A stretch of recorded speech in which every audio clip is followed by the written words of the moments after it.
Ah, Good morning, good afternoon, good evening. Wherever this video finds you, welcome to Ticks. I am still under the weather, though I'm recovering. I'm in the final stage. You all know how it goes. You get weak, then you get the chills and the sweats, and then of course you get a lot of sitting down, a lot of use of baby wipes, and then of course you get uh, you know a lot of viscous fluids that coming out your mouth. I mean, I'm trying not to be gross, but you know how it is. So I'm in the final stages. I'll probably be all right come Wednesday. But anyway, before we get into everything that's going on here, I wanted to bring this to your attention because, we don't talk about other crimes. So this here, what happened here, you had some people who they were caught shoplifting at a Walmart. Of course, always a Walmart, right? Always a Walmart. So they got caught shoplifting at a Walmart. And, it's always the skinny dude with, a land whale. But it is what it is. Excuse me. So they were marched to the back office, and this guy was acting all fidgety. The whole time he was acting fidgety. And unfortunately for the cop, arresting officer,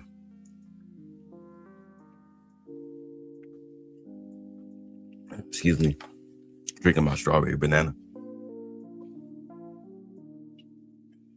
There's a reason why cops, they put the cuffs on you and they detain you.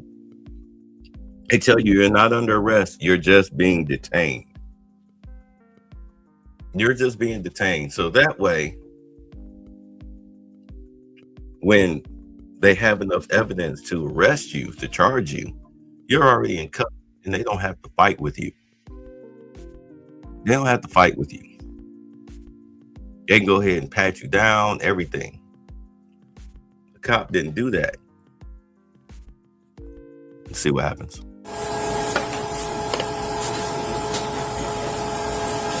I told her not to steal, bro. You didn't steal, so we'll leave us on her. Okay. You watched you walk over and put an item in the bag off the shelf.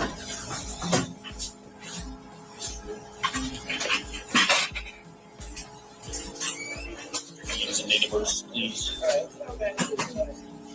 55.50. They watch. Now he going through his pocket. And yeah. Pulled out a handgun. But it jammed. He didn't even have it loaded. Because anybody will tell you, you're walking around, be it carry concealed or not, it's not considered loaded. Your gun is not considered loaded until you rack one in the chamber. The chamber's empty. You ride dirty with the gun, you get pulled over, you get caught with the gun. If the chamber is empty, I mean, you still probably gonna catch the gun charge, but you're not gonna catch a loaded gun charge. I know, it's just that one little technicality is the difference. It's the difference between whether you serving a bunch of years or maybe 1 year or maybe probation or something like that. But it's all circumstantial.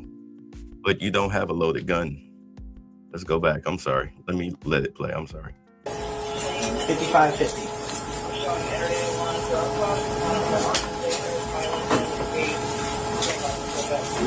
Hey! No!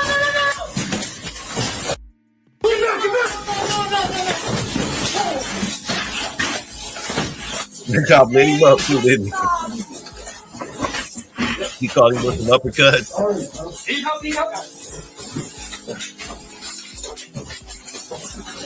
Now you can see, right? Hold on.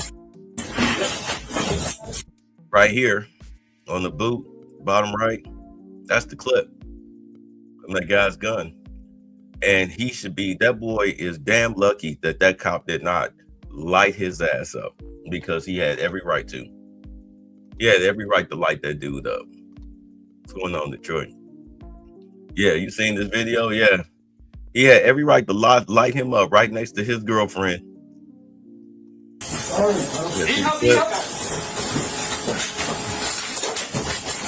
Yeah, every right to. I'm surprised he didn't. Now.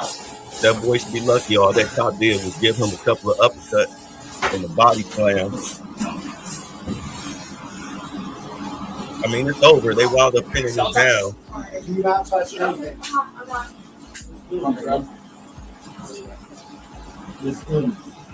I mean, that's pretty much it. You know, you hear him cuffing him and everything, but he got off damn lucky. He got off damn lucky. Let's go on to the next. Let's get on to this before we jump into the big stuff, because oh my God, you talk about, you want to know why they did away with DEI? Can you tell us what the chain of command is now? What does that mean? Well, is it Pam Bondi speaking to the mayor, speaking to you, or how does this work? So We are screwed. Y'all DC remember her? residents woke up to a bombshell announcement this morning. Chief Pamela Smith is stepping down as chief of the Metropolitan Police Department at the end of the month. Thanks for joining us for News 4 at 6. I'm Un Yang. I'm Jim Hadley. Chief Smith took over as D.C. was experiencing some of its worst crime in years. And while Mayor Bowser said the chief has driven crime down, her tenure has not been without controversy. Tonight, News 4's Mark Seagraves takes a look at Smith's short time as chief, the timing of her announcement, and what's next. So let me start by acknowledging the announcement that I made this morning that Chief Smith will be stepping down as the chief of police at the end of this year. Pamela Smith took over as chief of the D.C. Police Department in July of 2023, at a time when D.C. was experiencing a spike in violent crime, particularly homicides. But over the last 2.5 years, Chief Smith has overseen a dramatic drop in crime in just about every category.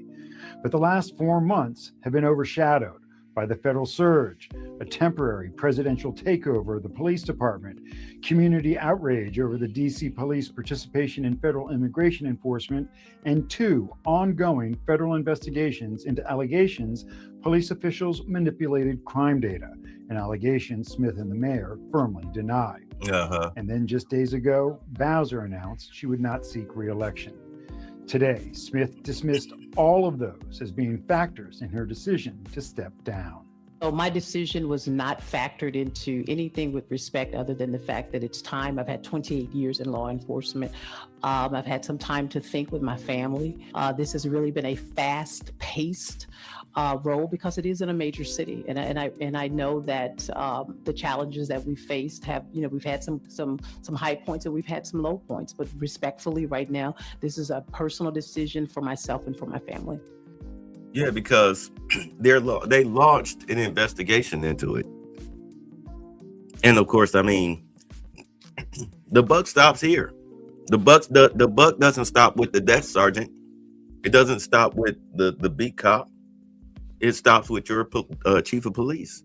And if you want to say that it continues past her, well, then you're talking about the mayor. And if you want to go past that, then you're talking about the governor. Or maybe you want to talk about the Senate, the state Senate. Or maybe you want to go past the governor and talk about Congress, U.S. Senate. Or maybe you want to take it all the way up to the president. So if you want to take it all the way up to the president, you can, but I don't think this president is into skewing crime stats. So clearly, you as the chief of police, I mean, you're in charge of the safety of the city.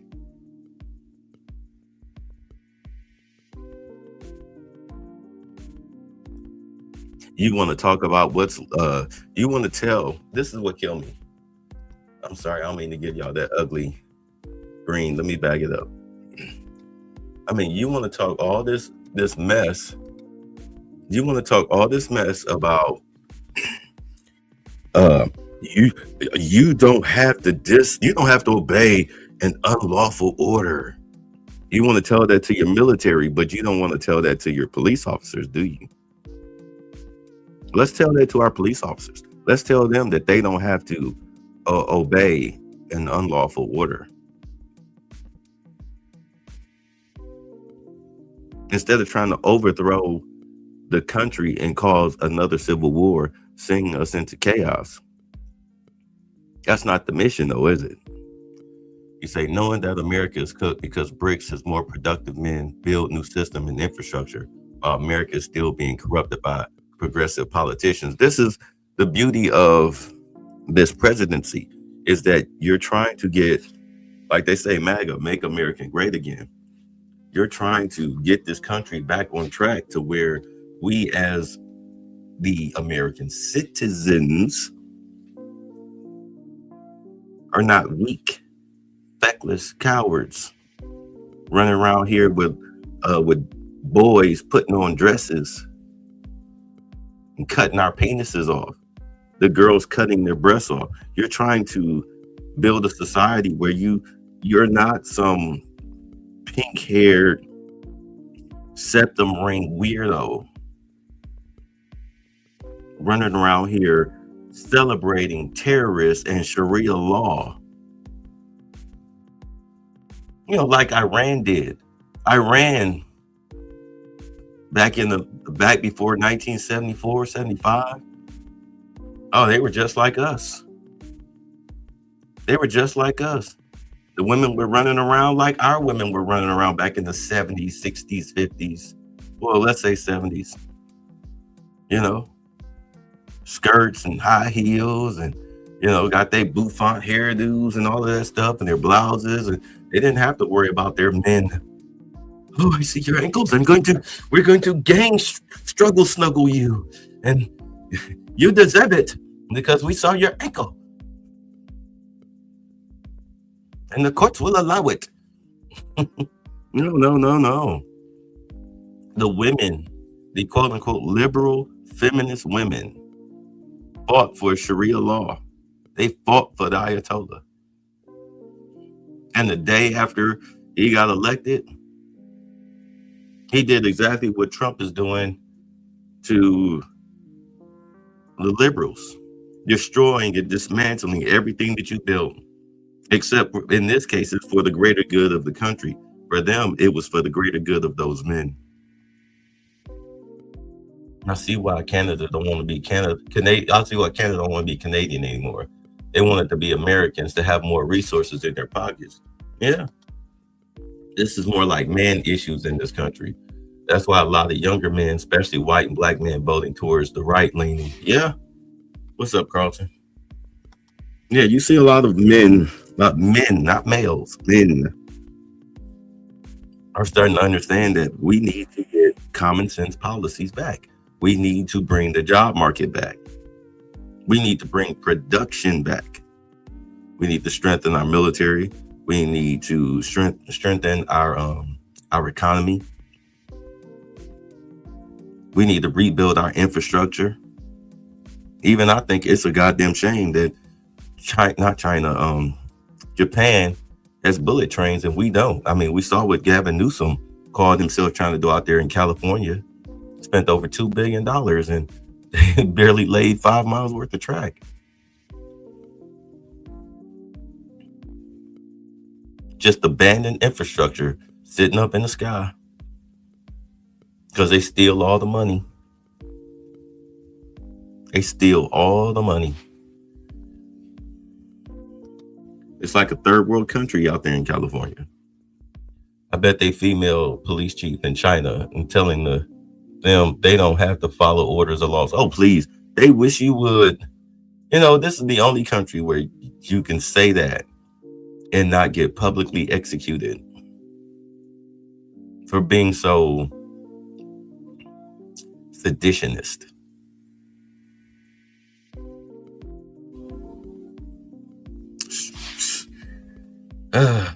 Speaking of Africa, Anyway, but this is why she stepped down.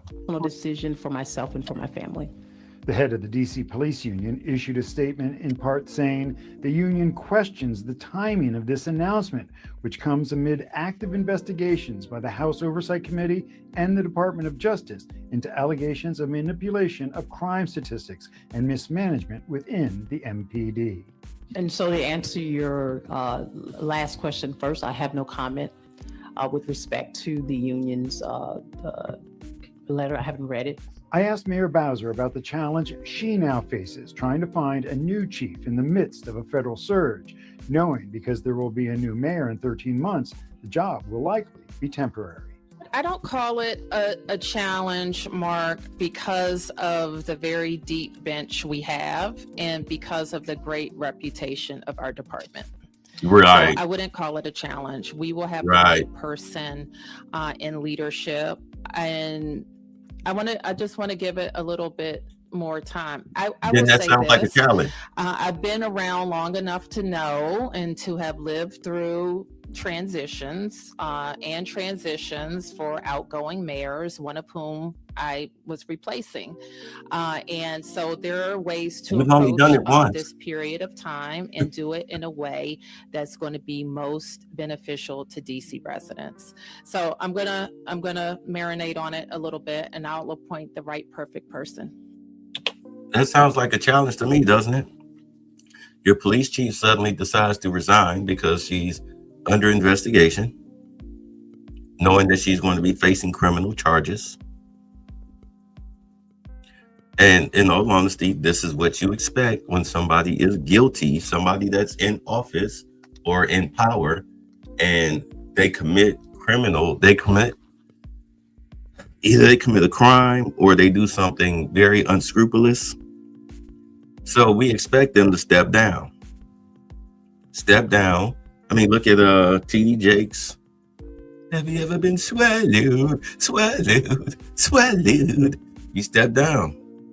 Turned his church over to his daughter. What's up, baby? He turned it over to his kid because he knew he was dirty. Just in case the allegations with Diddy went far beyond him just turning tricks.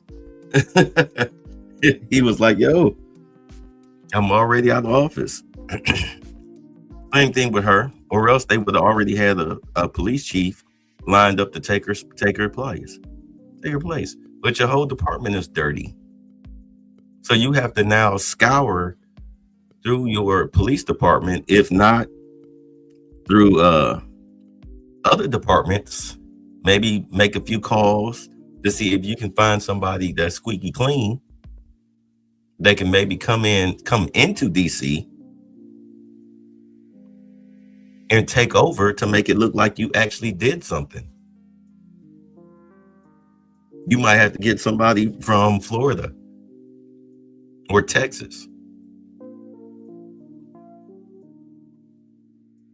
Yeah, but it doesn't just stop with the chief of police. The mayor, she's going to be under scrutiny too, because the first thing they're going to ask that former chief of police now is, well, who told you to eschew these crime stats? Who told you to do it? Because that is a crime. You know that, right?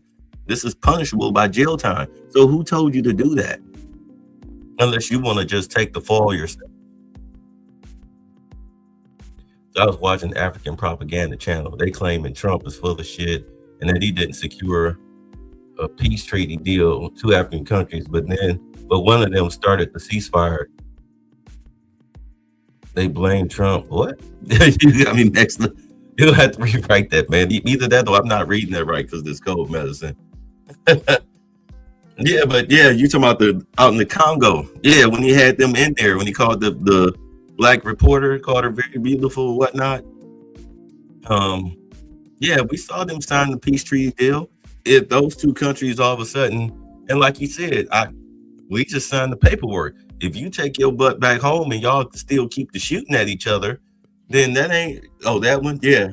If y'all keep shooting at each other, what that got to do with me? Y'all have to honor your own deal, because I'm not putting boots on the ground. You got some money? I'll sell you some weapons. I'm not putting boots on the grounds. It's up to y'all two to honor the deal. It's like when the police come to your house, you and your neighbor getting into it. The police show up to the house, they try to get everything calm, whatnot. Don't nobody go to jail. All of a sudden, 2 days later, y'all back fighting. Is the police full of shit, or is it you that's full of shit? Who's the problem here? Yeah, you're right. It is a problem. That was a propaganda channel. Let's get into this.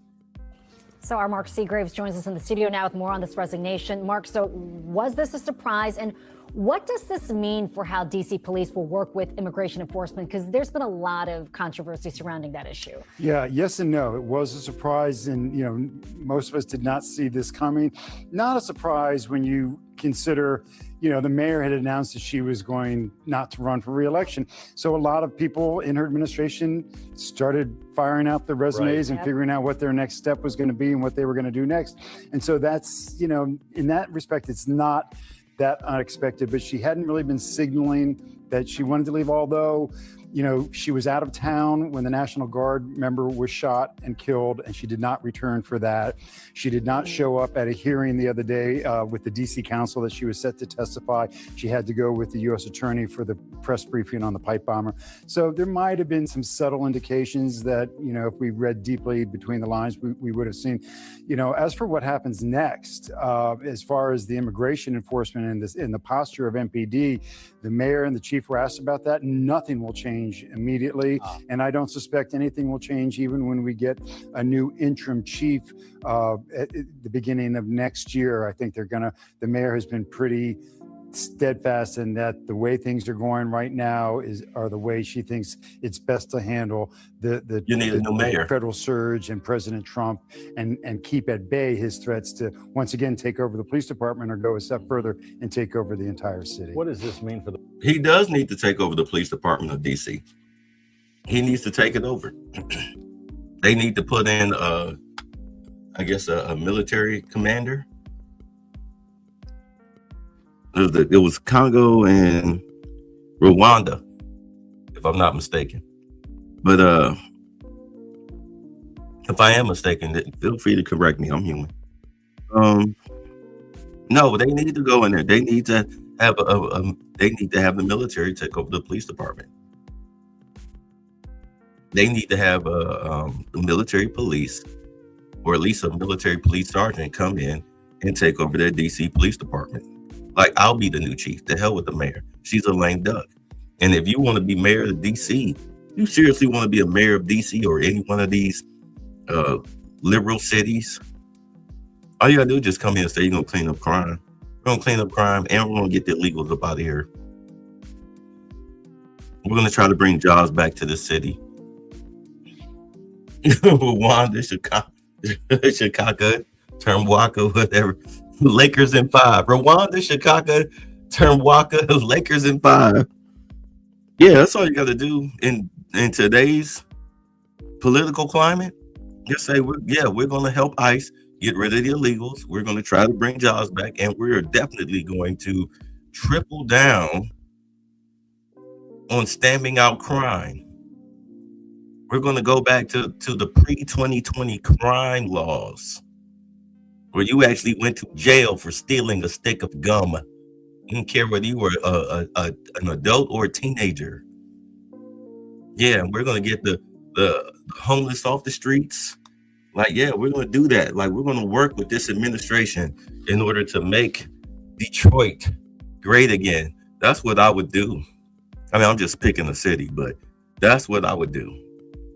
If I was running for mayor, or I was running in these midterms,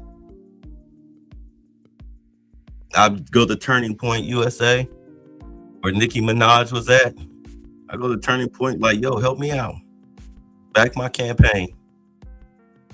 I need advertise. Because, I mean, really, in all honesty, when it comes down to winning an election, you just need advertising. That's your biggest, your biggest road to victory is advertising. Why do you think Jasmine Crockett is all over the place spewing her blackface? You get your name out there, brand recognition. Why do you think some of these senators or whatnot and congressional people, they're always in office, because when you go to vote, you know who Chuck Schumer is. Oh, Chuck Schumer, you see his name on the ballot. You see Ricky Jenkins. Excuse me. Who you gonna go with? You gonna go with who you know or who you don't know? All right, you're gonna vote for the name that you're familiar with, whether you like them or not. It's just a familiar name. You don't even really think about the stupid stuff that they said over the past 2 years before you decided to go into that voting booth. You don't really think about that unless they bring it up like the week of, trying to convince you. Yeah, Ricky J. Sorry, I just had to think of a name, but yeah, you saw that in The Distinguished Gentleman. It's funny how Hollywood just throws this stuff in your face. You all don't remember The Distinguished Gentleman with Eddie Murphy? Well, he was running Jeff Johnson because the guy in his district, whatever, like he had pretty much near the same name, but he died. So the seat was open. So because, he running the con, he was throwing his name out there. And you saw he was in the van. He didn't show his face. What's up, Simeon? He didn't show his face, but he was all on the mic. He was in the Jewish neighborhood speaking, and he was speaking like that, speaking in Yiddish and everything, or had a Yiddish accent and everything. He had the white accent in the white areas, the black accent in black areas. It was all a con game. It's a shell game. And so when people went to vote, oh, it's Johnson, bleak. The guy been in office 60 years. Bleak, they just voted for him, and he wound up winning the seat, wound up winning the congressional seat, simply because of name recognition. Brewster, he was running on the campaign. Remember, he was trying to get rid of the $30 million. So he decided to run for mayor of New York with the crappiest campaign ever, but he was blowing all of this money on advertising, talking about some vote for none of the above. And he almost won. Mike Johnson is rubbing his hand, Gucci, man. Yeah, I mean,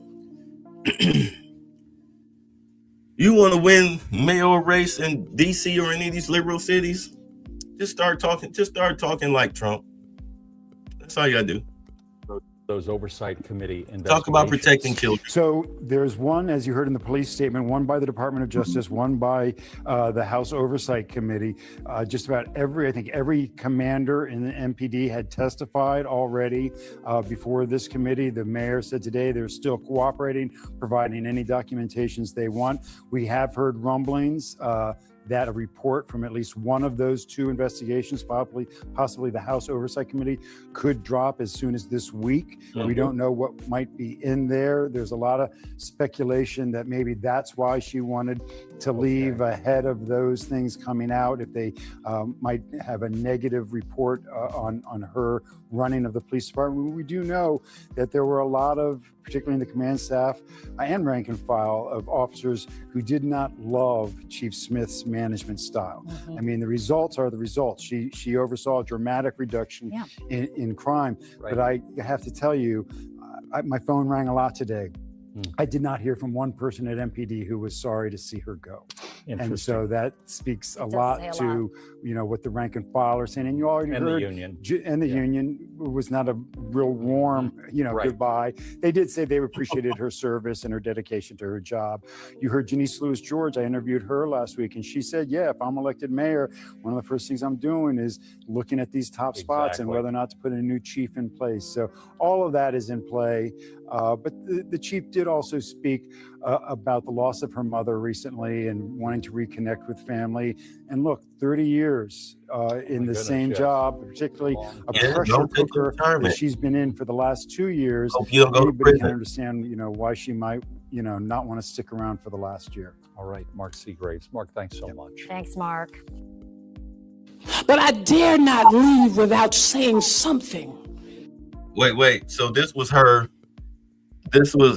the main part of her goodbye speech, which goes to show you that she never should have had the position in the first place. But I dare not leave without saying something to my haters. Listen, I know you taught me well. We were raised in the church, Bible study, Sunday school, BTU, choir rehearsal, Wednesday night Bible study, Tuesday night Bible study, children's choir, you name it. There's enough Jesus in me. Whatever. That's going to get me to heaven if I die tomorrow. No, it's not. But watch this. You've taught me well, and I just need you to just follow me with this just for a few moments, Mom. Because listen, I listened to her even at 50-something years old. There's nothing, she pretends like we don't listen to her, but we do. So, as I close, to the partners that are here, thank you. Thank you for your support, and thank you for showing up every single day. Target, thank you. I appreciate you. I adored the work that we did in our community together and to literally drive down crime in our establishments. Make no mistake about it. You can say what you want to say, but I live in this city and I felt it myself. I felt the shift. No, you didn't. And I'm going to say it again. I never and never will and never would have encouraged, intimidated, retaliated, or told anyone to change their numbers. Never would I have done that. That is not my character. That is not who I am. That is not a part of the person in which God created me to be. I have to walk in the light. And see, the only thing I just want to, and I'm getting there, Mom. Because as old Baptist preachers say we're closing 3 or 4 times. And I'm really closing right now. I see you, Monica. And to my family that's here, there's some folks that came in from Staten Island, New York, who have known me for well over how many years, Pastor Brown? Since I first came to Staten Island when I graduated from college. That's how long these folks have known. They know my character. I preached in their churches. I preached all across the United States of America. Never mind, because some of y'all think it, but it's okay. So I'm going to the Bible when I say this to my haters. F you.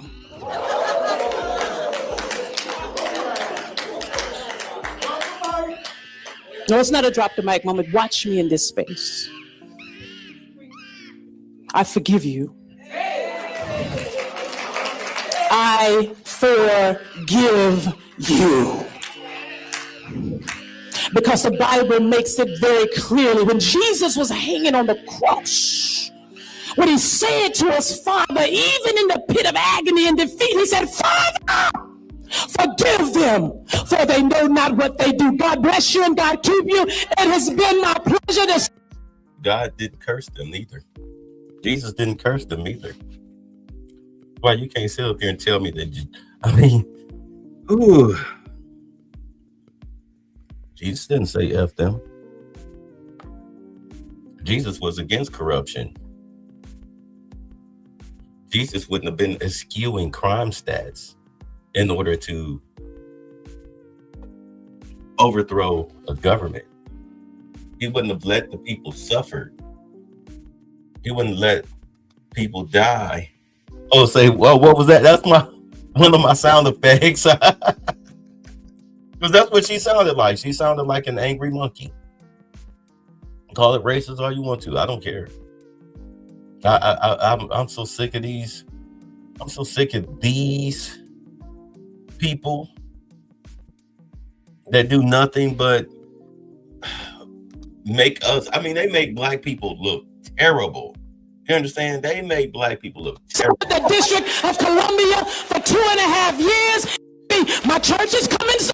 Stand by. So let's get to why we're here.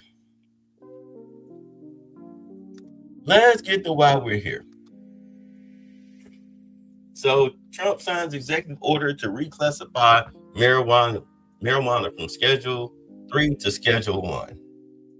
All ready? Let's go.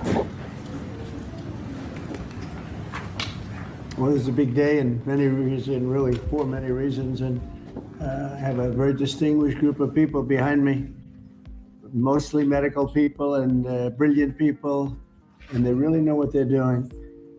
And I just want to thank them. They truly gave their lives in terms of the time and all of the incredible work they've done over the years in arriving at the position they have now, most respected people in the country.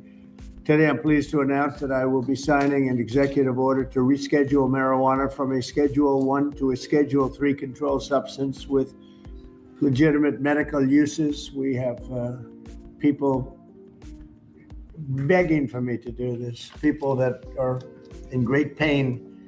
For decades, this action has been requested by American patients suffering from extreme pain, incurable diseases, aggressive cancers, seizure disorders, neurological problems, and more, including numerous veterans with service-related injuries and older Americans who live with chronic medical problems that severely degrade their quality of life. And it's so really, I mean, just, I can't tell you, I think I probably have received more phone calls on this, on doing what we're doing. I don't think I received any calls on the other side of it, but hopefully this reclassification, which by the way polls at 82%, will help many of those patients live a far better life.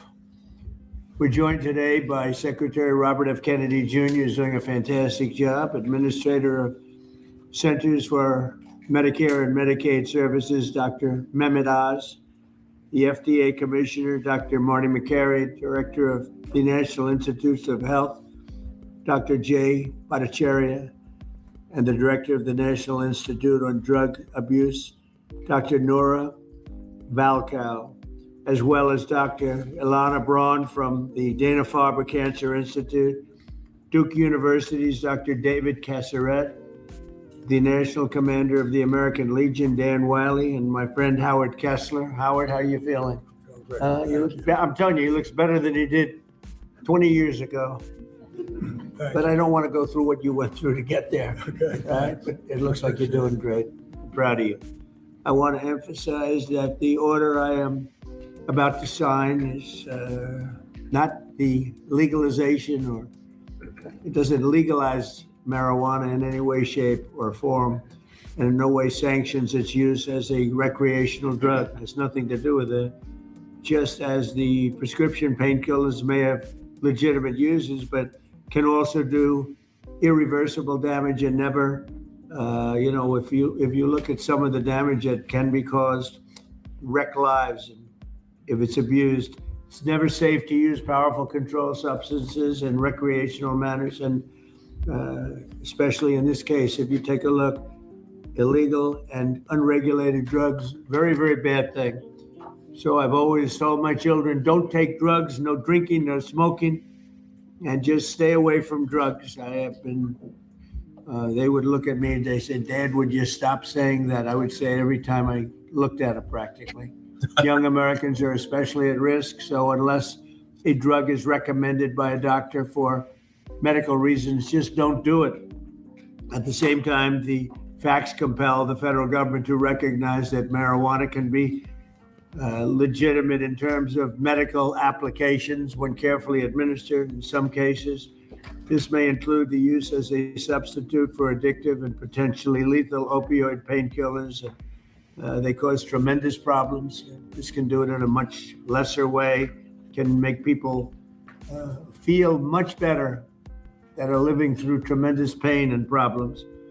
40 states and multiple U.S. territories have already recognized the use of medical marijuana.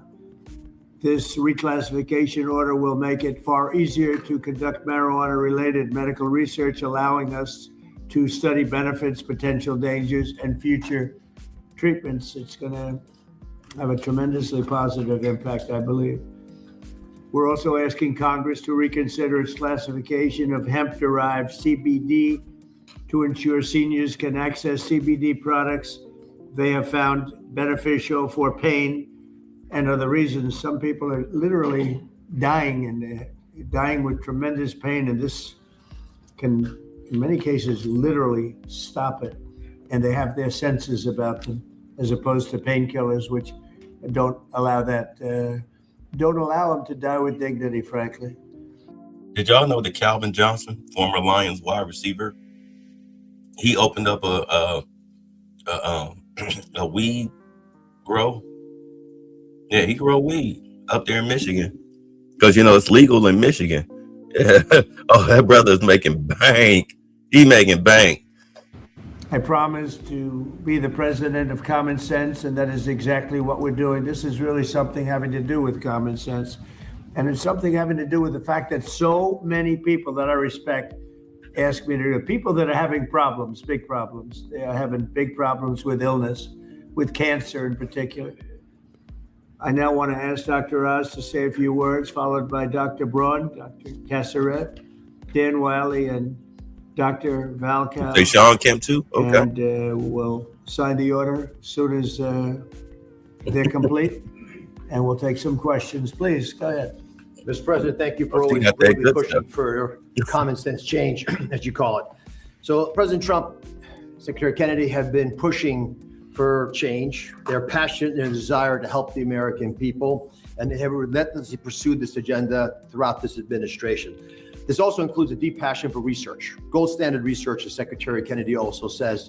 But there's another side to the president that often isn't reflected in media reports, and that's the deep passion he has for the people in his life. And he has called me frequently about the people who are calling him, as he alluded to, who are saying that they've got problems and they got relief from some of the solutions we're talking about today. Howard Kessler, who's standing behind me here, who's a mutual friend of ours, was an early caller of the president. Many others have ever reached out as well. And Howard's been a passionate advocate for avoiding narcotics, especially in seniors, and particularly seniors suffering from cancer. And that's a population that is a very important one. And it's a sympathetic population that's desirous of trying new ways besides some of the conventional approaches that have been tested by pharmaceutical companies but have untoward side effects. At the beginning of the year, one of the first things the president told me, he doesn't actually tell you, he demanded from me, that my agency, CMS. Nobody demands from him. Nobody. You have to know him. That's right. Go ahead. Use the whole tools at his wherewithal to find a better way to help seniors. A passion for a population that has gotten left behind with these discussions. I promised that we would find an answer, even though it had not been done before. And today we are delivering on that promise. Today, our Innovation Center at CMS is announcing a new model and additional actions to give seniors access to cannabinoids. These are CBDs. They're non-addictive, which many are already using to manage pain. There's some clinical evidence that's showing that CBDs provide relief from common conditions that affect Americans, including cancer symptoms and chronic pain and a slew of other problems that affect disproportionately seniors and our veterans. And 6 in 10 people who use the CBDs report that they improve their pain. I think all of those people are calling the president, judged on the number of calls in the support of what we're doing today. And sometimes these decisions are difficult, and there's a reason this hasn't happened before. And there's a reason, Mr. President, that every president before you has whiffed on this issue. It's tough. And I know there's going to be a lot of discussion about it. That's why we're so passionate about making it clear that this patchwork that we're working within now, the laws and regulations, they're leaving patients and doctors without adequate guidance on the safeguards of how to use these products, even though they're still being used. At Medicare, we cover 68 million Americans, including people under the age of 65. And they did not have a way of providing these treatments until today. With the president's insistence, that's all changes. The Innovation Center models are going to allow millions of Americans on Medicare to become eligible to receive CBD as early as April of next year, and at no charge, if their doctors recommend them. Thanks to the hard work of the entire CMS team, especially Abe Sutton and Gita Dio at the Innovation Center, the accountable care organizations in this country working in Medicare will be able to provide these products, again, at no cost to patients. Medicare Advantage insurers, and we've been calling them, are also agreeing to consider CBD for the 34 million Americans that they cover. If you can hear my voice and you're over 65, you should pay attention to this executive order because it's going to touch your life.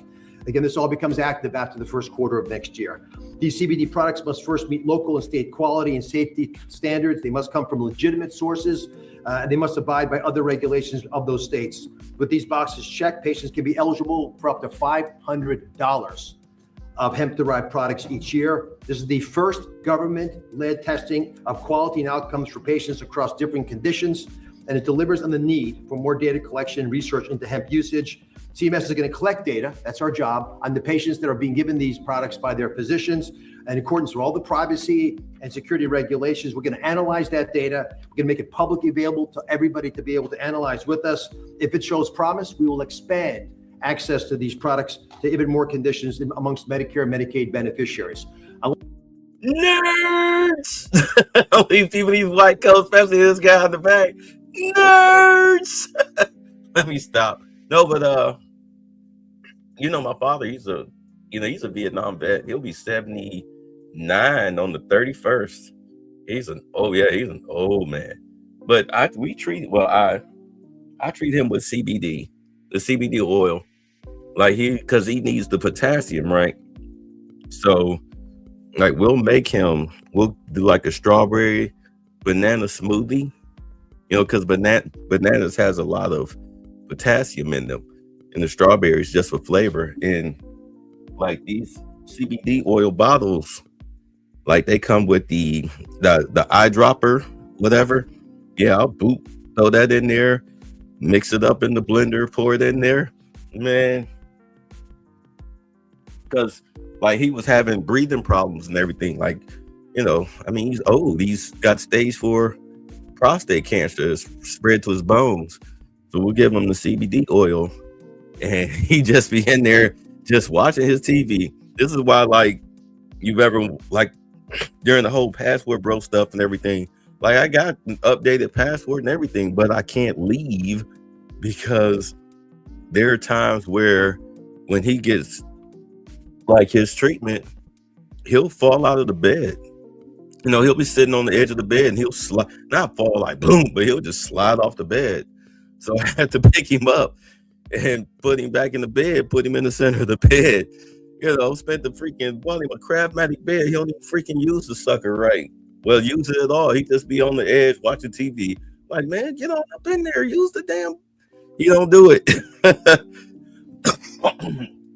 Yeah, I can't go anywhere just yet because I'm too busy taking care of him. But yeah, the doctors at the VA, they said, yeah, that's CBD oil. I was like, yeah, it helps him. Helps him with his pain, in his hips and everything. Help with his breathing because he's got asthma.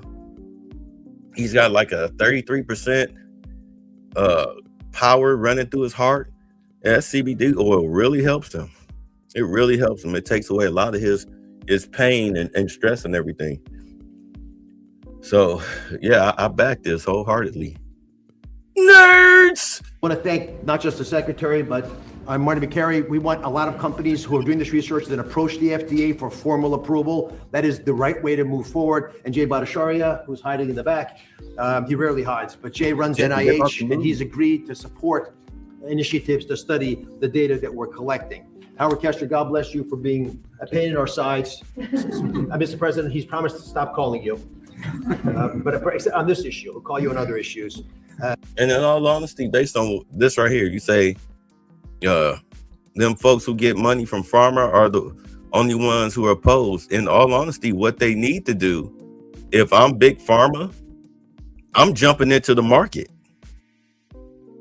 Because do understand the whole reason why weed was classified as it was because they were able to use hemp, the plant itself, not just for medicinal purposes, but hemp itself. You could make rope, stronger ropes, better clothes. You understand? Butter. Oh, you guys know about the butter? It has so many medicinal properties that are good for you, as well as industrial use. Is Oz the Surgeon General? I don't know. Let's see. Hold on. Let's ask.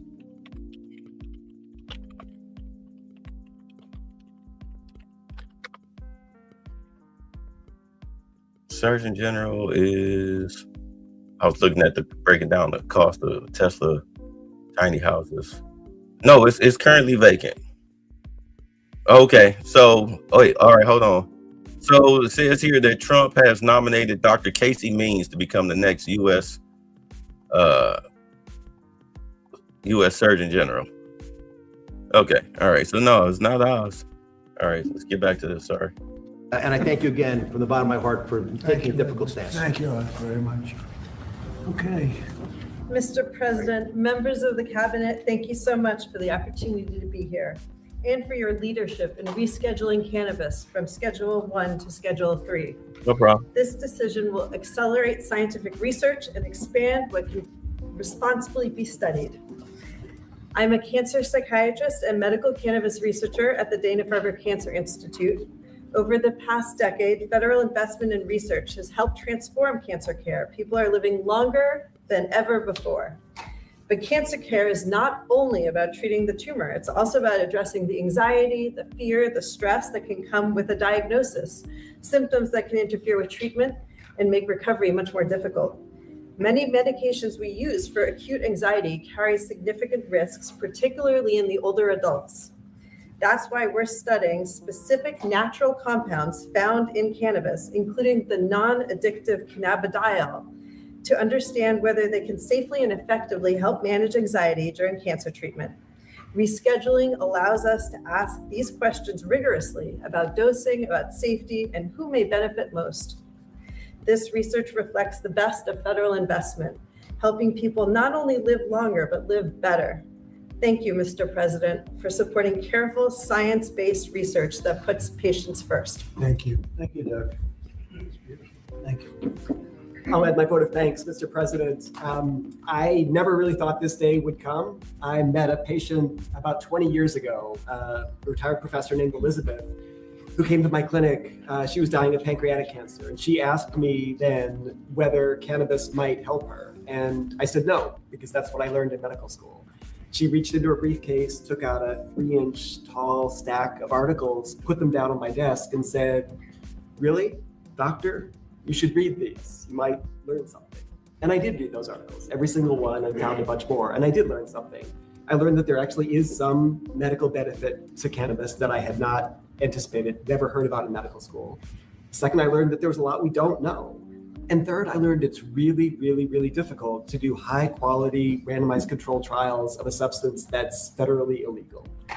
This rescheduling has the potential to change all of that and to rewrite the way that we do research related to cannabis in the United States in 3 ways. First of all, it'll democratize the research process so that all academic institutions can participate in research, not just elite academic medical centers. Number 2, it'll give patients and researchers access to highly refined, reliable sources of cannabis rather than relying on 1 or 2 sources around the country. And last but not least, it'll let us do the sorts of large-scale randomized controlled trials that we do in oncology and cardiology, not dozens of patients, but hundreds or thousands of patients. That's how we learn. That's how we produce valuable knowledge that's useful in guiding treatment decisions. Mr. President, without you, this never would have been possible. And my patients and I and all of our families are grateful. Thank you. Thank you, Doctor, very much. Thank you very much. Mr. President, I am Dan Wiley, National Commander of the American Legion, representing 1.5 million veterans. We are the largest veterans organization. We have 2.5 million members of our American. All right, so the rest of this is just a lot of fluff. So, it's them pretty. I'm sorry for my throat, y'all. Like I said, I'm still sick. Let's move forward to the question and answer period, because Trump, when he talks to the media, it is always funny. It's the best content when he talks to the media. Thank you very much, everybody. Any questions, please? Mr. President, Yes. a health-related question on your health care plan. You've said you want to make direct payments to That's Americans, right. but these Obamacare subsidies are expiring now in a matter of just a few days. More than 20 million Americans are now bracing for their premiums to skyrocket. Are you going Because to of let this Obama. happen, or Yeah, will you because- intervene? Yeah, they will skyrocket because it was never any good. I'd like to see the money that is going to the insurance companies by the hundreds of billions of dollars. Their stocks are up 1,400%, 1,800%, and 1,624%.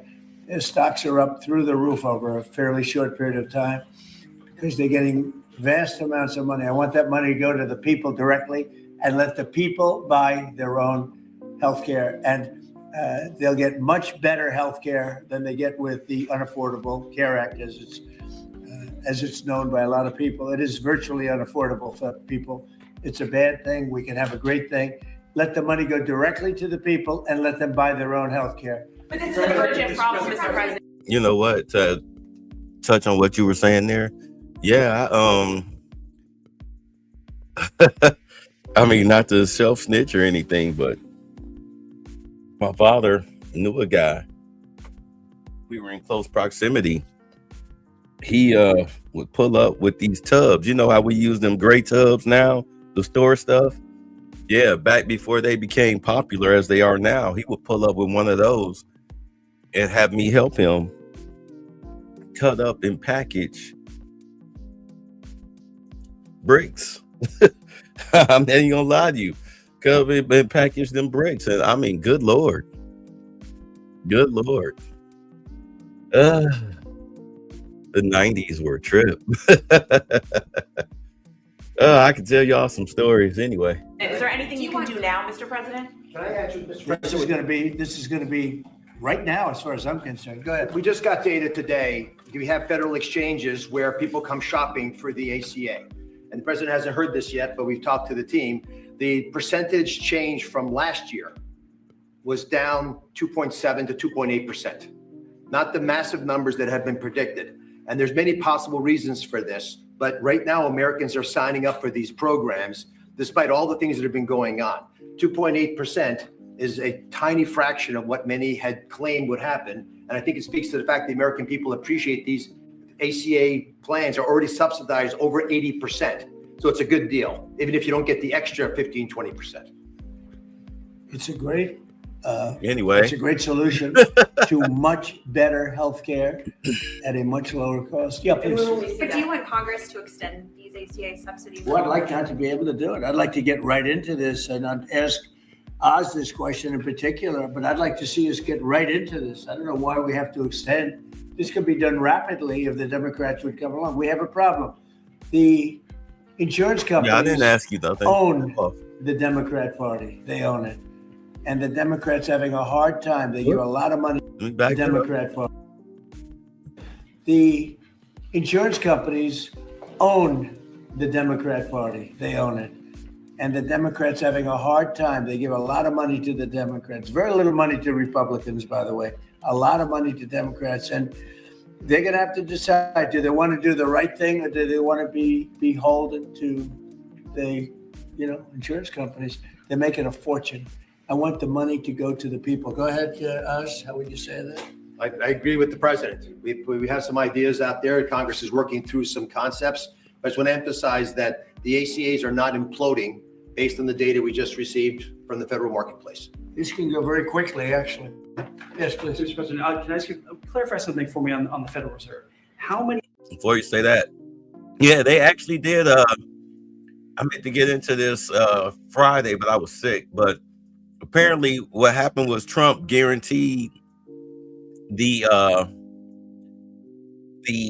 affordability of a lot of drugs, especially people with like HIV and everything and cancer medication and whatnot. I mean, like serious ailment medications, they dropped down dramatically, like cut more than in half. I think one of the HIV drugs was like $25,000 a pill or something like that. He got it cut down to $2,500. All right, because he was telling them, as he told these drug companies, when he was talking about his friend and the quote unquote fat shot, he told these drug companies, look, if you're going to charge the people in Germany $18 for this pill, then you need that. You're not going to turn around and charge Americans $1,800 for this pill. No, like you need to make it the standard price across the board. Don't stop. And this is what he did. He stopped the stealing. He stopped the ripping off of us. Cancer and HIV don't know any skin color. It's not, those things aren't based on race. A lot of illnesses aren't race based. You're going to stop gouging Americans because of the Democrats letting you get away with this. No, those days are over. You're going to give us a fair price across the board, or I'm going to tax the living shit out of you. We're going to get our money back one way or the other. How many people are you interviewing for the Fed chairman, and what did you think of Chris Waller? I think he's great. I mean, he's been a man who's been there a long time, somebody that I was very involved with, in the sense of his career, and he's a fantastic man. I met him yesterday, again. So how many people are you looking at? We're talking to 3 or 4. I think every one of them would be a good choice, honestly. Michelle Bowman? We'll be making a decision pretty Is quick. Michelle Bowman on that list too? Are you going to interview her? She's fantastic. She's a fantastic person. Thank you, Mr. President. Some GOP lawmakers have written to you in recent days saying they're concerned this executive order could normalize drug use for youth. How would you respond to them? You're talking about this particular today? Well, I think I'd let one of the doctors respond to it because he can do it a lot better than me. But I can only tell you that when you see polls of 82% of the people want this, when I have friends that are really, really sick and they've gone through, I guess you could say, unfortunately, I don't want to become too involved in it because I don't want it happening. But these are people that really know what's going on. Very smart people. This is one of the most successful people in the country and a very brilliant guy. And when they go through this horrible ordeal of cancer or other things, and they realize that this is something that makes them feel better without all of the side effects of some of the drugs where you're just totally knocked out and out of it. But I'd like to have one of the doctors maybe respond because you people do it better than anybody. I'm happy to respond. Yes. I mean, and my answer is we have had cannabis. The female Albert Einstein of weed. She's the weed female Albert Einstein of weed. No, but there's this one company called Sugar Mountain Trading. They make soaps and oils and everything, like soaps and lotions and everything. The guy, as they advertise, you rub that like on like aching joints or arthritis or whatnot. It'll take the pain away. Like if you have like psoriasis or something like that, or bad skin ailments, you use their soaps, it'll clear it right up. You'll be surprised. The medicinal purposes of marijuana is amazing. For how long? And it hasn't protected neither the adolescents nor the adults. We have 20 million people in the United States with a cannabis use disorder. This is not legalizing it. It's making easier to do research so that we can use it when it is indicated and optimally. So it's also a big part of this is research. In other words, you'll now have a much larger sample and you'll be able to see if it's as good as many people say it is. I mean, people say it is beyond good, and you'll be able to find that out now. On housing, you talked Doc Brown. about housing. Yeah. Are you still considering a national emergency over housing? I'm looking at it. What would Yeah, that look I'm like? looking What would at that it. look You like? know, Sorry. Are you still Yeah. on housing? You talked in your address last night about housing. Yeah. Are you still considering a national emergency over housing? I'm looking at it. What would Yeah, that look I'm like? looking What would at that it. look like? You know, there's two thoughts on housing. You have a lot of people have housing that because we have such a strong time and such a strong market, their houses are very valuable. It's a big part of their net worth, their house. I don't want to knock those numbers down because I want them to continue to have a big value for their house. At the same time, I want to make it possible for young people out there and other people to buy housing. In a way, they're at conflict. In other words, you create a lot of housing all of a sudden and it drives the housing prices down. So I want to take care of the people that have houses that have a value to the house that they never thought possible, that have sort of made them wealthy and happy. And, especially in their later years, got to be careful with that. I want to keep them up. At the same time, I want to make it possible for people to go buy houses. Mr. President, you announced the Warriors dividend last night in your primetime speech. Very patriotic, very generous. What was the rationale and the thought process? How did you come up with the idea? What made you want to give back to Well, the 1776 was easy to come up with because we're actually at 1775. The number was 1775. And I said, wow, I think we can afford one more dollar. But they came up to me, it was $1,775. So I said, well, let's add $1 to it. I think we can find that. And Trump would be that grandpa. Trump is the grandpa. You know, grandpa, can I get $1? He pull out his wallet. You see the money. Can I get 10? Did you do your homework? Yeah. Did you eat your besties? Yeah. Did you listening to your mother? Is he listening to you? Yeah. Here you go. Here's 20. He's that grandpa. Very simple. We've had a military that, in my opinion, by other presidents, was not treated well. They're incredible. They're our finest people. They're protecting us. And because of tariffs, we're taking in billions and billions of dollars more than we ever have before, with no inflation, by the way, with no inflation. You saw the inflation numbers. They just came out today. What great timing. Practically no inflation. And yet we're taking in hundreds of billions of dollars. And this is small potatoes by comparison, but it's a way of taking care of our warriors, our soldiers. And I appreciate that question, Daniel. And Whoopi Goldberg had the and this is how you know you're dealing with bitter broads. She had the nerve to be mad about this.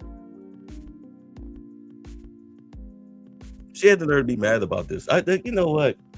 In all honesty, and currently there's something going on with the FCC where they're looking to possibly fine ABC or have The View canceled. Like, there's rumors going around that next year they'll be off the air. I mean, it's just rumors, but they were supposed to be off the air this year, but their ratings have dipped dramatically because, I mean, it's just Trump bad every day, Monday through Friday. And I mean, eventually people get tired of hearing that shit, especially when you hear him talking like this about, you know, the medicinal marijuana, giving the service members, you know, pretty much a rent check, because the average rent in America is what, $1,600? You know, these are active service members that are going to get a rent check on top of the back pay that they got when the government shut down. Although Trump did make sure that the active service members during that government shutdown, he made sure they got paid. He took that out of the tariff money. It was like, well, no, we're going to pay our military. I'm not going to have deserters on my streets. It was an easy one. She just posted on X, the press secretary, that the board members of the voted unanimously to rename it the Trump Kennedy Center. What is your reaction to that? Well, I was honored by it. The board is a very distinguished board, most distinguished people in the country. And I was surprised by it. And I was honored by it. You know, we're saving the building. We saved the building. The building was in such bad shape, both physically, financially, and every other way. And now it's very solid, very strong. We have something going on television, I guess, on the 23rd December. I think it's going to get very big ratings. And the Kennedy Center is really back strongly. It's in very bad shape, very, very bad shape physically. And we're also to get Congress to put up a lot of money and other people to put up a lot of money. We had a lot of donors come in for record-setting numbers. So we saved the Kennedy Center, and I was really, this was brought up by one of the very distinguished board members, and they voted on it. And there's a lot of board members, and they voted unanimously. So I was very honored by it. Thank you. Mr. President, will you be seeking any authorization from Congress for any land attacks on cartels in Venezuela? For anyone? For any land attacks on drug cartels in Venezuela? I wouldn't mind telling them, but you know, it's not a big deal. I don't have to tell them. It's been proven. But I wouldn't mind at all. I just hope they wouldn't leak it. You know, people leak it. They are politicians and they leak like a sieve. But I'd have no problem doing that. On that, Mr. President. Yes, please. Mr. President, there's a meeting this weekend on Ukraine and Florida. What are you hoping will come out of that meeting? Well, they're getting close to something, but I hope Ukraine moves quickly. Because Russia's there. And, you know, every time they take too much time, then Russia changes their mind. 27,000 soldiers were killed last month. Think of that. What do you think of that, doctors? 27,000, it's like a half a football stadium, were killed in 1 month. And it's that way. It's anywhere between 20 and 30,000, mostly soldiers, also some people from Kiev and other places. But largely, it's the soldiers. They're losing their lives. Nobody's ever seen anything like this. The worst since World War II. And, you know, you've heard me say I settled 8 wars, some going on for 35 years, one going on for 37, one going on for 32. And 8 wars, and I thought this would be an easier one. This is because of the animosity, the hatred. It's a little bit more difficult than we thought, but there's a chance we can get this done maybe soon. Sir. Remember that 25 to 30,000 people being killed a month, young people being killed a month. Steve, please. When do you expect to make your announcement about the new Fed chair, sir? Before the end of the year, what do you think? Over the next couple of weeks. I mean, I don't know before the end of the year, but pretty soon. And then the Rocky Mount, North Carolina tomorrow night. Tell us what your message is going to be there, sir. Say what? When you go to Rocky Mount, North Carolina tomorrow night, what's your message going to be there? Well, it's not going to be that much different from what I did last night. I mean, we've had tremendous success. We're bringing prices down. We inherited a mess. And part of what we inherited was the worst inflation in 48 years. I say history, but we had the worst inflation. It drove prices up. And now we're bringing those prices down. But I'll be talking about that. I'll be talking about the fact that we secured the border where literally nobody can come into our country illegally anymore. They came in from prisons and mental institutions and drug dealers and, you know, a lot of bad people from all over the world. Venezuela emptied their prisons into our country. We had Tren de Aragua, which supposedly, the doctors don't know this, it's the meanest gang of them all. Okay, doctor? You don't have to know about it. You got other problems. But they let a lot of bad people in here. And so I think I'll be talking about that. I think I'll be talking about the tremendous success we have by sending the National Guard into various cities. And DC is the ultimate example. People walk to work and they thank me all the time. People in the White House, they just walk to the White House from 10 blocks away. Before I came into office, they couldn't do that. They were getting badly hurt in many cases and beyond hurt, killed. So we were losing people. We were losing, on average, a person a week. Can you believe it? More. And now we haven't lost anybody in a long time. I consider the 2 people that got so badly hurt, the National Guard, that's a different city. That was terrorism. That was terrorism. And probably terrorism, maybe terrorism because they were unhappy with the tremendous success we've had, because they don't want to see this country be successful. But Washington, D.C. now is a safe, beautiful city where the restaurants are booming, the town is booming. People walk to the restaurants with their wife or their children and have a good time. We were losing all the restaurants. We were losing our life in this. We were just the whole heritage of Washington, D.C. was down the drain, and we brought it back. And now everybody's thrilled to be here. It's the hottest. It's a part of the hottest country anywhere in the world. We've become, in 10 months, the hottest country anywhere in the world. And I say it all the time, we were a dead country 1.5 years ago. Do you expect to meet Prime Minister Netanyahu while you're down in Palm Beach? Yeah, he would like to see me. We haven't set it up formally, but he'd like to see me. We've had great success. Peace in the Middle East, aside from everything else. We now have peace in the Middle East. Yeah, he'll probably come to see me in Florida. Egyptians as well? Are they I'd love to have him. El Sisi, he's a friend of mine. Yeah.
Oh, my bad. I was saying, I'm sorry. I'm sorry. I was saying how you had reporters who were there in the White House and also in the press pool when Carolyn Levitt does her weekly press conferences. They were talking about how crime was so bad in DC that they were getting like mugged and assaulted just going from the parking garage to their building. I mean, it was just that bad for them.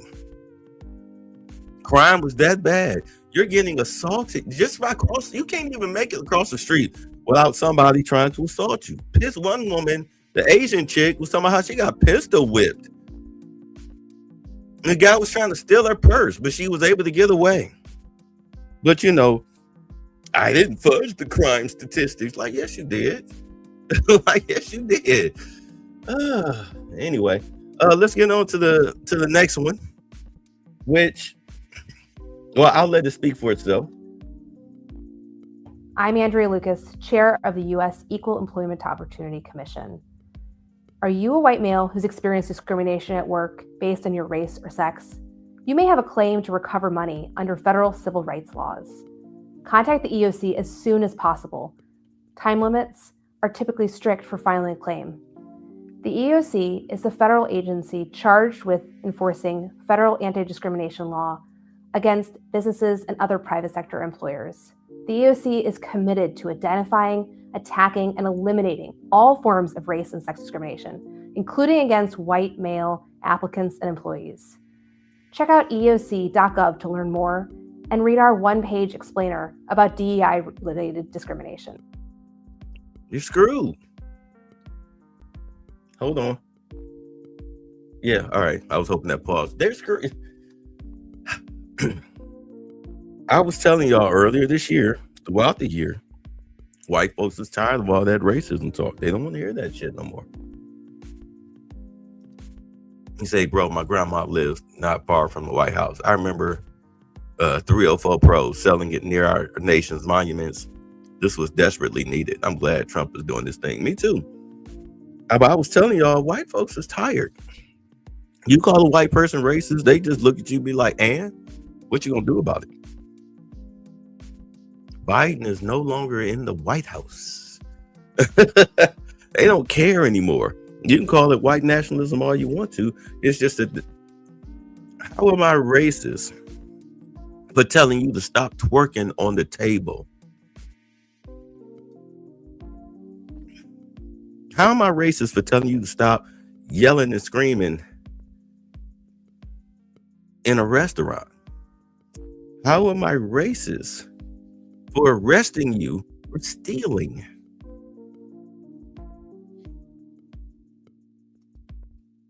Good night. What's up? I know you was in here, DeCarlo. But if they tired of racism talk, they shouldn't have started it. But have a good night, brother. Good broadcast. Yeah, good night. I mean, they're just tired. They don't want to hear it no more. Like you have all the rights and opportunities that anybody else got. Hell, you had a quote unquote black president that was doubly elected. One in a landslide the first time. You know, he didn't necessarily squeak by. He had a comfortable lead the second time. He didn't do shit for you. Didn't do a goddamn thing for you. And then you tried to elect an Indian woman who definitely wasn't going to do anything positive for you. Told you to your face, I'm not going to do nothing specifically for black people. No, you're crazy.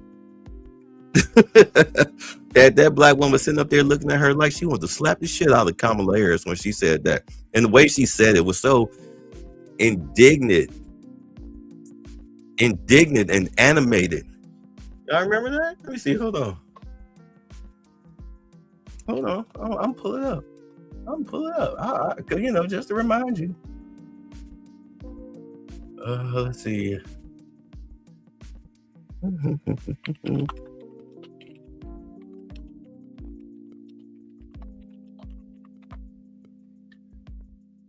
Here we go. Do you support reparations for Black people? Well, listen, again, we had over 200 years of slavery. Let her drink that. We had Jim Crow for almost a century. We had legalized discrimination, segregation, and now we have segregation and discrimination that is not legal but still exists and is a barrier to progress. We have disparities around housing. We have disparities around education. We have disparities around income. And we have to recognize that everybody did not start out on an equal footing in this country. Okay. And in particular, Black people have not. Okay. And so we have got to recognize that and do something about that and give folks a lift up. That's why, for example, I'm proposing the LIFT Act. Give people who are making $100,000 or less as a family a tax credit, which will benefit and uplift 60% of Black families who are in poverty. So by default, it affects Black families, but there's not a particular policy for African Americans that you would explore. But no, if you look at the reality of who will benefit from certain policies, when you take into account that they're not starting at the same place and they're not starting on equal footing, it will directly benefit Black children, Black families, Black homeowners, because the disparities are so significant. So if we focus on the specific issues that have resulted in the greatest disparities, and we understand that that's part of why we're doing it. Listen, the reality also is this: any policy that will benefit Black people will benefit all of society. Let's be clear about that. Let's really be clear about that. So I'm not going to sit here and say I'm going to do something that's only going to benefit Black people. So I'm not going to sit here and say I'm going to do something that's only going to benefit Black people. So I'm not going to sit here and say I'm going to do something that's only going to benefit Black people. You've got the 14th Amendment. You had the Civil Rights Act. Yeah. You had the Civil Rights Movement. You had 14th Amendment, Civil Rights. They just repealed it last year under Biden. Shit.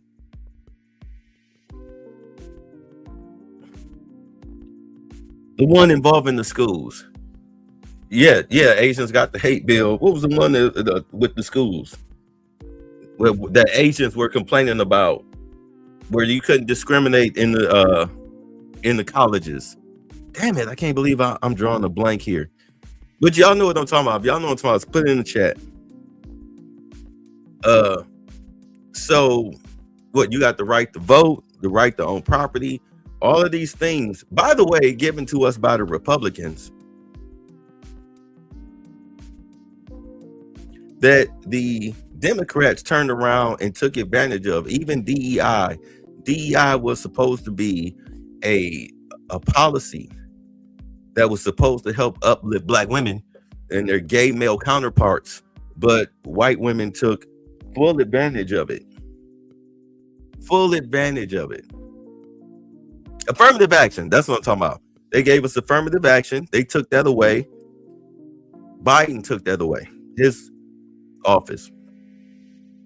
All of these given to us by Republicans that Democrats squeezed their way in and took advantage of it, just like how they did with the $5 Indians when they were getting their quote unquote reparations.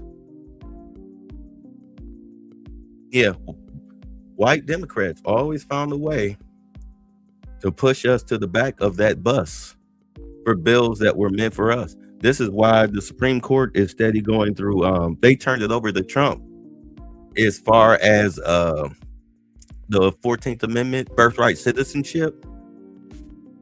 And as Trump said, that was meant for the children of slaves, American descendants of slavery, fundamental Black Americans, whatever the hell you want to call yourself.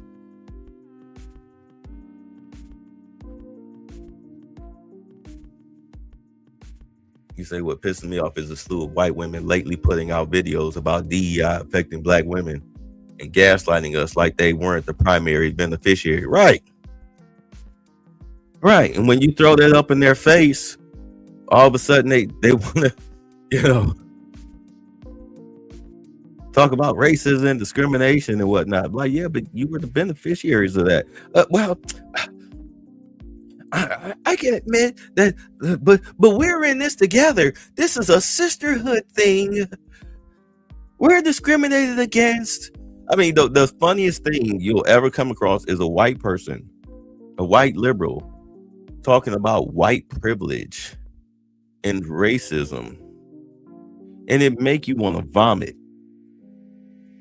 Because, you know, that whole it's stolen land,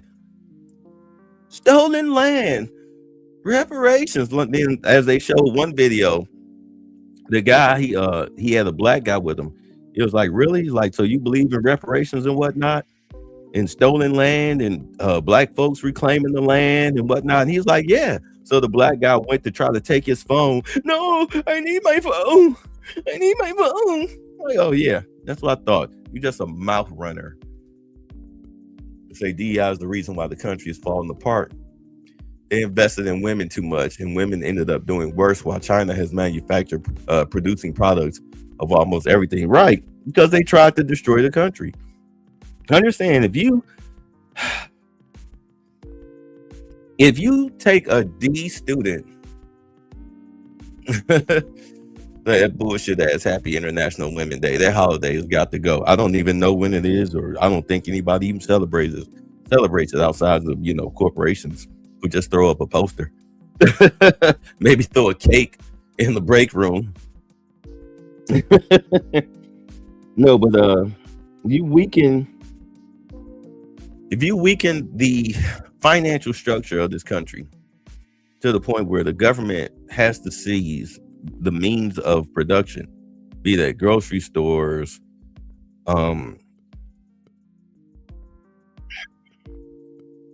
retail outlets, and I guess whatever job market that there is, even though there are no jobs, you let crime run free, then the country falls. You have a Great Depression, and therefore you can have a whole new government system come in and take the place of it. How do you think Hitler came into power? Germany was on the brink of financial collapse. There was a lot of political infighting as far as who was going to take control of Germany. And because he was just like Mondami, free, and blaming the small hats for the problems in Germany, because let's be honest, they were part of the financial deconstruction of Germany. They actually funded him. Yeah, Jews funded Hitler, as well did the LGBT community. You know, just like the Ayatollah funded their liberals, Iranian liberal women, in helping to destabilize Iran and put them into power. Same thing they tried to do here with Joe Biden and Kamala Harris.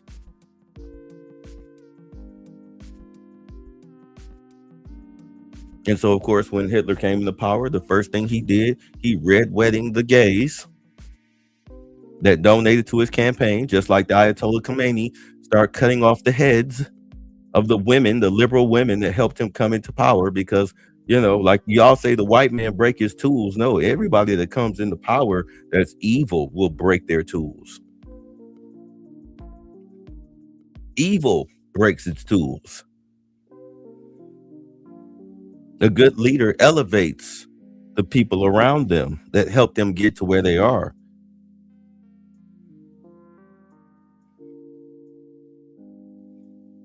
So now look at Iran. Iran's been like that since the mid-70s.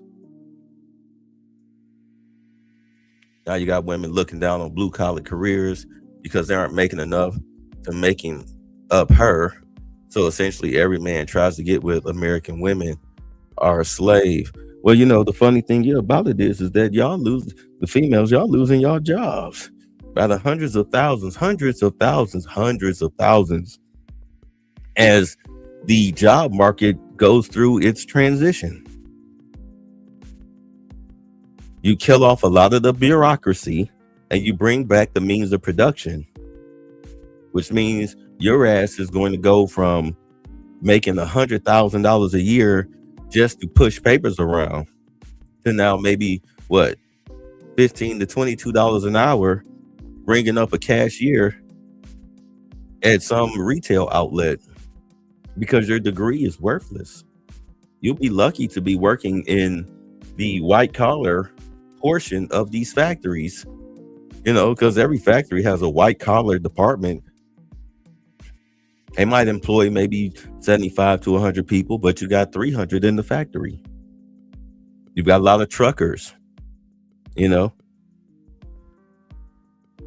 Those businesses create more businesses. All the little mom and pop shops and everything that have disappeared. Yeah, they disappeared because, the means of production have left.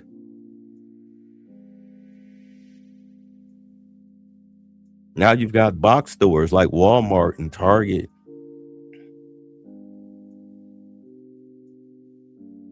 Yeah, they pushed all the other businesses out, these one-stop shops. Now you can get these specialty shops back. Especially, why do you think the big thing is about the Fed chair? You get in the new Fed chair, he brings down the rates, the interest rates. With these factory jobs coming in, you'll be able to afford a home. No more government jobs for you. Yeah, trades are blue collar and they make 6 or 7 figures in contracting. Yeah, I think one of the funniest videos I saw was this Indian chick. She was on the streets. You know how they do them man in street interviews or whatnot. It was her and her black friend, or I think her friend was either light skinned or she was white or whatever. The Indian chick, she was pretty. And the guy across from her he looked like he worked construction and whatnot. I mean, he looked like he just got off work. I mean, he was dirty, dingy, and everything.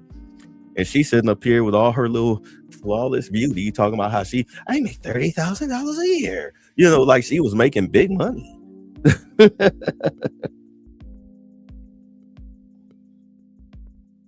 So they asked the guy, they said, well, brother, how much, it was a white guy, well, brother, how much you make? He was like, I make about $120,000 a month. And but her friend who was behind her on the phone, talking to somebody halfway listening to the interview, she heard that 120. She quickly hung that phone up and was like, hey. She started trying to holler at dude. And you know what he did for a living? He was a mechanic. And he was cleaning up. He owned his own shop. So your little $30,000 little office job, yeah, that's cute. That's that Eddie Murphy. Now we got $3,070,000. You know what? For those of y'all that remember the joke, yeah, we got $3,070,000. Yeah, she was $70. You contribute hardly nothing. You're poor. Let's see. You say the reason how Hitler got into power throughout socialism with people who are agreeing his ideologies, easily breaking up democracy in Germany and the fascism, right? Because free this, free that, free this, free that. Socialist party, free this, free that. See, that's the thing. They don't know and or refuse to believe blue collar workers make more than them with their degrees. We've had numerous brothers, including me, have to loan money to these folks. Holla, holla, holla, holla, holla, holla, holla. See, that's how Hitler has too many Nazi Germany soldiers in total, more than Russia revolutionary, Great Britain first encounter World War I, having battle on the Midway. Yeah, because remember, the first thing they did that when they started rounding up the small hats, they started raiding them. They started confiscating their property, their gold, their silver, anything of value in order to fund their war effort. I mean, them Hugo Boss uniforms were not cheap in the 30s. I started at $19 an hour as an electrician apprentice with zero experience in 2018 In 2025, I command $75 an hour as an industrial commercial electrician. Yeah. Say Eddie Griffin has been covering political stuff too. He's hilarious with it. Check out his channel. Okay. All right. I'll take a look. I do like Eddie Griffin. All right. So let's get back to this. I'm sorry. Because we in free fall right now. So this is mind-boggling fraud. Kevin Kiley details California state audit results. Blast Gavin Newsom. Because Gavin Newsom getting ready to go down. Like I said, these forensic audits is how you're going to take all of these goofy mayors and governors down. And this is how you can win your city or your state. All you got to do is just talk about reversing everything that they did. Let's go. Mr. Speaker, the California state auditor, the nonpartisan official auditor for the state, has just released a report that updates its assessment of the state's high-risk agencies. And the contents of this report are truly stunning.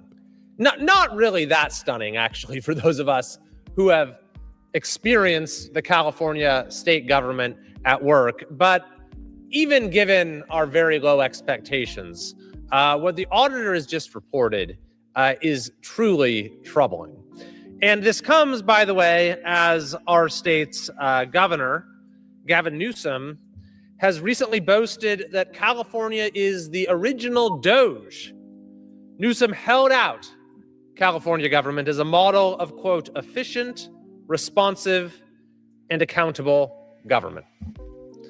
So let's juxtapose that very notable statement, very surprising statement, with the clear-eyed fact-finding of the state auditor. So in this new report, which is issued annually, the auditor identifies high-risk state agencies. What does that mean? It means they pose a substantial risk of serious detriment to the state or its residents. To be considered high risk, an agency must not only exhibit serious waste, fraud, abuse, or mismanagement, but must also have failed to take adequate corrective action. So in this new report, the auditor has identified 8 separate California agencies as high risk. 4 of those 8 have joined the club, this dubious distinction, during the Newsom administration, including the newly added this year Department of Social Services. Among the findings as to why these various agencies are considered high risk are that massive payment errors in our CalFresh program could now cost the state $2.5 billion in federal funds. With Medi-Cal eligibility, ongoing problems in determining who's eligible, continuing to make payments, say to people who don't meet the income threshold or who have left the state entirely, is also putting billions of dollars at risk. Continued fraud and overpayment with our uninsurance benefits, the unemployment benefit, insurance benefits, are costing the state, continue to cost the state billions of dollars. This, of course, after the massive $32 billion fraud in unemployment benefits during the COVID years. Incredibly, the state has missed 6 straight deadlines for its annual comprehensive financial report, which puts in jeopardy our credit rating as well as federal funding. I remember this. Yeah, that's what it was. Sorry. Hold on. That's what it was. That's what it was. It was the people weren't getting the money from the fire relief. They weren't getting the money for the fire relief. That's why Trump sent that attorney general. He had that new attorney general, state attorney general, go to California. And the first thing he found, digging in the records, was the homelessness fraud, bigger than the fire fraud, because the people are suing for that. Remember, the people were suing the state of California because they didn't get their money from the fire relief. And we're talking about millionaires, multi-millionaires suing the state of California. This ain't just a bunch of poor people struggling to pay the, $500 an hour fee and all of this stuff. No. These people contacted Trump. Trump sent in that AG, the dude that looked like he work out. Then they start combing through the records, and they was like, oh, there's a bigger fraud here than we thought. We're just getting started. So they're screwed. Matter of fact, let me show you. This is what I was talking about. Here we go. Peep this. Let him slip it. By accident. I make too much money to let that shit happen.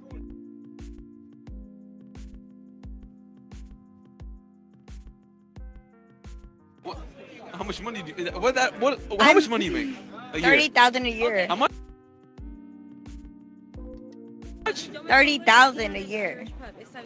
How much money you make at the end of the year? I make 14,000 a month. Yeah, I got the numbers wrong, but I'm not impressed. I didn't ask you for this, but I told you how much I make. but watch a girl. How do you make that in a month? I sell solar. Solar? Solar, yeah. So you make 14 grand a month? Yes. See her friend get off the phone. Her friend quickly get off the phone.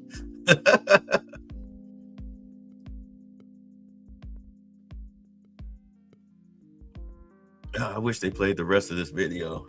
I think there's other clips of it. Hold on. Her friend got off the phone quick. Let me see. Would you let him slip it?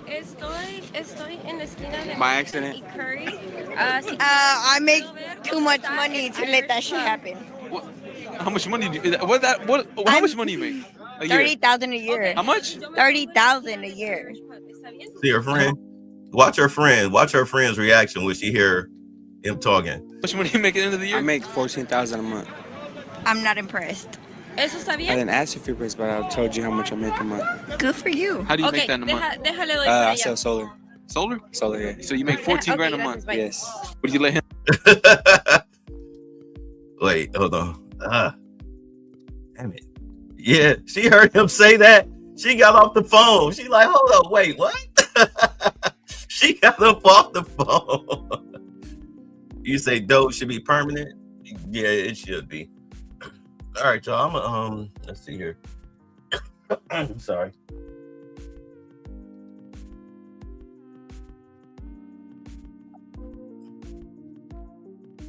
All right, we're gonna let my guy Gilly, as they call him. We're gonna let Brandon Gill, we'll hear what he got to say about this. And so he asked, how does it benefit American citizens to bring these people into our country? I think this was concerning Trump canceling the visas and closing the border and everything to all these third world countries. Mr. Gill.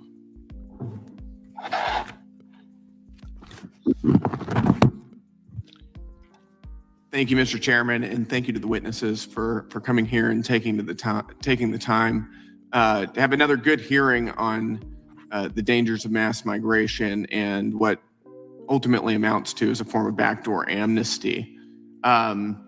Just a second ago, we were hearing from our colleagues on the other side of the aisle talking about the benefits of a TPS system for communities all over the globe. And I think that we need to recenter our conversation and ask what type of immigration system benefits the American people.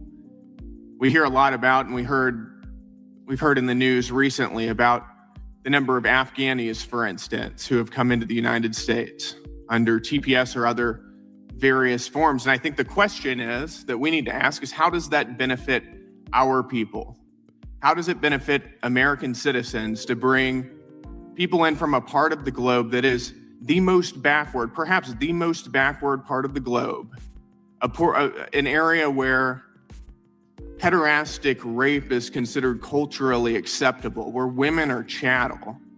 How does it benefit American citizens to bring these people into our country? We got to ask the same question about other unassimilable aliens who are coming into America. do we really have an obligation to throw away our cultural inheritance in order to promote some sort of globalist open borders agenda? That is insane. We need to be looking out for our people and not for the rest of the globe. But with that said, happy to jump into questions here. Mr. Fishman, thank you for your testimony earlier. You talked about the legislative history of the TPS program, how the author of the bill establishing it claimed a substantial majority will return voluntarily. And this bill, according to them, provides a mechanism to ensure this result. Has that turned out to be the case? That has not been turned out to be the case in large measure because in most instances, TPS has just been extended for years, if not decades, so there's never any occasion to test it. But when there was an occasion to test it, Chairman Smith, back in the 1999 hearing, asked the General Counsel of the Immigration and Naturalization Service, do you have any data on how many people actually returned when their TPS status went away? How many people you removed if they didn't voluntarily return? The answer was, oh, I have no idea. We don't track that. Right. TPS was intended to be temporary, at least ostensibly.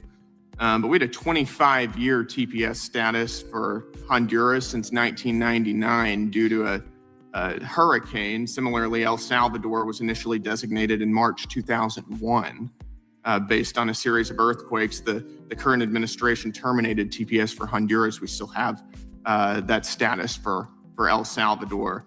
Right now, I got another question for you, Mr. Fishman. The statute that you mentioned earlier clearly states, quote, there is no judicial review with respect to the designation or termination or extension of a designation of a foreign state. Despite that, we frequently see that open border groups sue to stop the Trump administration from terminating TPS designation, including those that have been issued decades ago. I'm curious if you have any thoughts as to why they've been filing these lawsuits. Well, they clearly are filing the lawsuits in order to frustrate the operation of the TPS law, which says if the conditions are no longer remaining, it shall be terminated. So I think clearly that is the motivation. Mm-hmm. Got it. And let me ask you, in January of 2021, there were about 55,000 Haitian TPS beneficiaries in the United States. In January 2025, there were 342,000. That's about a 6 times increase in just 4 years. The majority of these people simply just came into the country illegally. They walked in, didn't have a visa, and were illegally paroled by the Biden administration on a categorical basis, as we understand. And given this sort of alleged legal status, let me ask you, did the U.S. government vet any of these individuals on an individual basis? Hell no. They may have looked in databases, but as Rodney Scott, DHS Secretary Mayorkas's Border Patrol chief, said, for events that occurred outside the U.S., we really have no idea. There's no data in the databases regarding those events. So an alien could be a saint, an alien could be a serial killer. Those are his words. We have no idea because there's nothing to look at in the databases. Thank you. The people got to go. Before we get out of here, I want to show y'all something that I was doing with AI. I can't play these videos because of the sounds. I don't want to get caught up. But like back when I used to do photography, as you can see here, instead of just having pictures, I found, well, thanks to AI, I can now move these images around. These images are coming to life. I was telling other artists, I said, in all honesty, instead of you bitching about AI, you need to do something with it. Matter of fact, hold on, let me see if I can kill some of this sound. Hold on. I just want you to fuck me this. Yeah, TikTok be wilding. Like, this is the original photo, and with AI, you can just bring the photo to life. Like, and as if you're like a content creator that's in the business, like, this is how you can step up and use AI to your benefit. Use AI to your benefit, and that way it can help your business grow. It can help your business grow. But you know, everybody wants to fight against technology instead of just using it for their advantage. Although AI can be tricky though. Like, this was the funny part. You see this barbell, watch it makes her put it down and then she walked right through it. Bad enough they made her do a spin with it.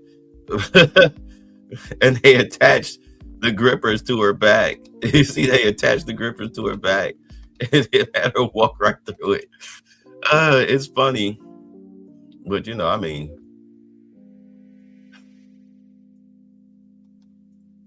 it's either get right or get left. You know, get right or get left. You say, meanwhile, Democrats' House of Congress just visited El Salvador with MS-13 Mexican gangs. Ayanna Pressley looking for them to free them. You know, yeah, because, you know, these are cartel members and they need to get those cartel members. They need to get them back on the streets, especially the human traffickers. You have to get them back on the streets. That's their money. You're playing with their money. All right. So let's get out of here, fellas. I'll probably catch y'all tomorrow because there's a lot of stuff to go through.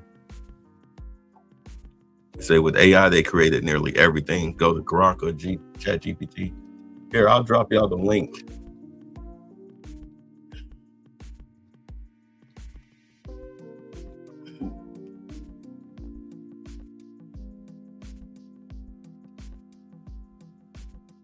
There we go. I'll drop y'all the link. We'll get up out of here. Yeah, I'll try to catch y'all tomorrow. I should probably be feeling a lot. Excuse me. I'll probably be feeling a lot better. But till then, let's get Christmas cookies up out of here. Peace. Now, gentlemen, Mr. Butler's been up north, I hear. Don't you agree with us, Mr. Butler? I think it's hard winning a war with words, gentlemen. What do you mean, sir? I mean, Mr. Hamilton, there's not a cannon factory in the whole South. What difference does that make, sir, to a gentleman? I'm afraid it's going to make a great deal of difference to a great many gentlemen, sir. Are you hinting, Mr. Butler, that the Yankees can lick us? No, I'm not hinting. I'm saying very plainly that the Yankees are better equipped than we. They've got factories, shipyards, coal mines, and a fleet to bottle up our harbors and starve us to death.